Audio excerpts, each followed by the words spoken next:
Puasa yang ku kehendaki ialah supaya engkau membuka belenggu-belenggu kelaliman dan melepaskan tali-tali kuk, supaya engkau memerdekakan orang yang teraniaya dan mematahkan setiap kuk. Saudaraku, puasa yang kuingini kata Tuhan bukanlah puasa celebration, bukan puasa yang kita drama sehingga kita menjadi Kristen yang hebat, Kristen yang luar biasa, yang kualitasnya lebih tinggi daripada gereja yang lain. Tapi Tuhan ingin mencari sampai ke dapur. Tuhan ingin memeriksa produksi ini sampai kepada pabrikmu. Bagaimana engkau rekayasa ini di dalam pabrik? Apakah engkau mempunyai mesin-mesin yang baik? Apakah engkau mempunyai kualitas yang baik untuk semua produk yang kau sedang hasilkan ini? Artinya sepertinya Yesus atau Tuhan itu menjadi pembeli yang sangat nyelimut, pembeli yang sangat rewel, memeriksa semua isi dari obat itu terbuat dari apa, dampak yang dihasilkan kalau engkau minum obat itu. Saudaraku yang dia bukan pembeli iklan, saudaraku. Dia tidak pernah ditipu oleh iklan, dia tidak pernah ditipu oleh drama, dia tidak pernah ditipu oleh acting. Saudaraku yang kasih sama Tuhan, dia ingin lebih jauh melihat apa yang kau lakukan itu. Dia menginginkan memeriksa hal-hal yang praktikal yang kau lakukan dalam hidup, hal yang praktikal yang dikembangkan, diangkat ke permukaan oleh gereja itu. Saudaraku yang kekasih sama Tuhan, dia berkata, bukan berpuasa yang kuhendaki ialah supaya engkau membuka belenggu-belenggu kekelaliman. Karena puasamu jalan terus, tapi sifat kelalimanmu jalan terus. Ada sebuah negara yang dasarkan kepada kekristenan. Hampir 100% mereka adalah Kristen. Tetapi ketika mereka dalam gereja, maka kekristenan itu nyata betul. Kita sebagai hamba Tuhan pun bangga melihat ada negara yang 100% Kristen dan memuji-muji Tuhan, menyembah-nyembah Allah. Tapi ketika mereka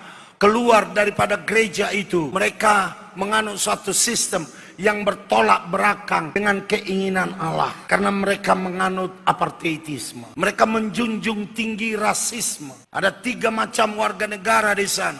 1 warga negara Barat, Inggris, Belanda, dan kulit putih. 2 warga negara Asia, dan 3 warga negara Negro atau Afrika. 3 ini tidak boleh mempunyai satu kesamaan. Dan tidak boleh satu restoran. Restoran Negro lain, restoran Asia lain, restoran orang Barat lain. Tapi 3-tiganya masuk di dalam selebrasi ibadah yang baik, yang luar biasa. Tapi saudaraku yang kekasih dalam nama Tuhan, puasa mereka ini seperti firman Tuhan katakan tadi, engkau tetap saja menyuruh-nyuruh, memaksa-maksa buruh-buruhmu bekerja, sementara engkau tidak bekerja karena engkau puasa. Kau berhenti dari seluruh pekerjaan. Sebagai orang Israel, kau berhenti untuk berpuasa. Tetapi pekerjaanmu tetap dilaksanakan oleh buruh-buruhmu. Artinya puasa mereka tidak menghentikan mereka bernafsu kepada uang itu. Tidak menghentikan ketamakan mereka kepada uang itu.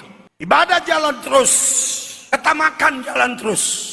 Saudaraku yang kekasih sama Tuhan, Tuhan ingin mengkoreksi gereja. Kita bukan orang yang sempurna, tapi kita berusaha untuk disempurnakan oleh Tuhan. Kita mau disempurnakan oleh Allah. Artinya saudaraku, saya tidak katakan saya sempurna. Saya pun tidak akan pernah mengatakan saudara sempurna. But what we can do in this life, you have an effort to do such thing practically in your own life. Bagaimana kita berkhotbah tentang kasih dari Kristus di kayu salib, sementara kita membenci saudara-saudara kita. Sementara kita mempunyai kelaliman yang tersembunyi. Saya tidak suka lihat itu pendeta. Kalau bisa kita pecat saja, selesai persoalan. Setinggi itulah nilai pendetaan kita. Pendeta Okto pernah mengatakan kepada saya tentang seseorang. Dia berkata, aku sangat tidak suka melihat orang itu. Sifat-sifatnya lain sebagai sifat. Saya bilang kita berdoa dan kita berikan ruang dan waktu Tuhan bagi dia. Lakukan yang baik pada dia. Firman Tuhan katakan kita hendak menghukum dia. Orang yang berbuat jahat kepada kita, kita mau hukum dia. Kita mau buat dia tidak bisa tidur. Kita membuat dia terus gelisah dalam hidupnya. Kita membuat dia menjadi terdakwa yang harus mengerti bahwa dia sedang bersalah. Dunia akan membuat hal yang negatif kepada dia. Tapi firman Tuhan mengatakan tidak. No way. the believer do the harm thing to the friend. Firman Tuhan katakan, taruh bara api ke kepalanya itu. Taruh bara api ke kepalanya itu. Kalau ditaruh bara api ke kepalamu, maka itu akan membakar kepalamu. Dan kau tidak akan pernah bisa tidur. Kau tidak akan pernah bisa nyenyak. Kau tidak akan pernah bisa aman. Karena engkau akan digelisahkan bara api itu terus. Dan firman Tuhan katakan, bara api itu adalah berbuat yang baik pada musuh kita. Pada orang yang membenci kita. Itulah ajaran Yesus kepadaku. Itulah ajaran Tuhan yang menyelamatkan itu. Karena Allah itu adalah Allah penyelamat. Pembebasan. Pembebasan adalah iman. Dua yang dikatakan di sini, melepaskan tali-tali kuk. Saudara, Allah itu adalah pembebas. The Savior. Dia pembebas. Oleh karena itu saya selalu bebas. Saya tidak pernah takut dibenci oleh orang lain. Saya tidak pernah takut menjadi sasaran orang lain. Saya tidak pernah khawatir diapakan oleh orang lain. Saya punya sistem dalam hidup saya. 45 tahun saya menjadi hamba Tuhan. Tidak pernah satu kali pun saya berusaha untuk membenci orang lain. Marah pernah. Yesus saja marah kok. Ketika dia buat kocar kacir semua orang yang jualan di bait suci itu. Kata orang itu bukan marah. Saya katakan itu masalah psikologis. Sudena sa meja ipatunggalikon. Aka biru-biru iu isi pake. Dakola soni dope. Sistematis dope bain di mana. Ibu imana tali. Ilibasi mana sudine sini. Sona siaro pehuida. Ubai soni Tuhamu. Tapi Yesus melakukan itu. Tapi dia tidak membenci orang lain. Dia hanya memberikan koreksi yang sangat keras. Hamba Tuhan bisa memberikan koreksi. Tetapi tidak didasarkan kepada dendam. Tidak didasarkan kepada kelaliman. Tidak didasarkan kepada kuk perhambaan. Tidak didasarkan kepada kuk rasisme yang tersembunyi. The hidden racism. Hidden racism.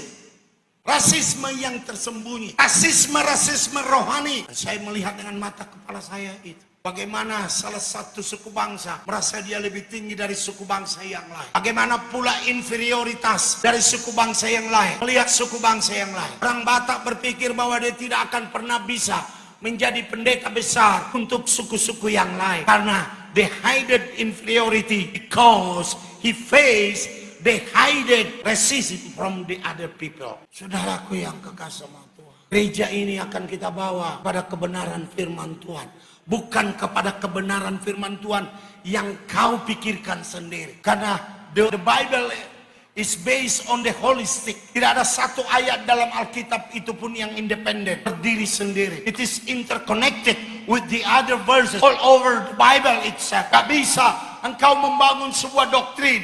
Oleh karena satu ayat di dalam Alkitab itu. Kau cabut satu ayat, kau buat doktrin dari situ. Cabut satu ayat, kau buat doktrin di situ. Dia pikir Tuhan sudah senang karena Tuhan sudah dibela. Ibadahnya diteruskan, selebrasinya diteruskan. Tapi Tuhan berkata, it's not based on the truth. Every congregational activity based not into the truth is not a worship. Tidak, saudara yang kekasih Tuhan. Setiap penyembahan yang dilakukan tidak didasarkan kepada kebenaran, itu bukan penyembahan. Itu sebabnya Yesus mengatakan, saatnya engkau menyembah Tuhan dalam roh dan kebenaran. Haleluya. Apakah kebenaran? Kebenaran adalah holistik. Sebuah kebenaran dari firman itu sendiri. Bukan kebenaran yang kau labelkan menjadi kebenaran. But it's not really the truth itself.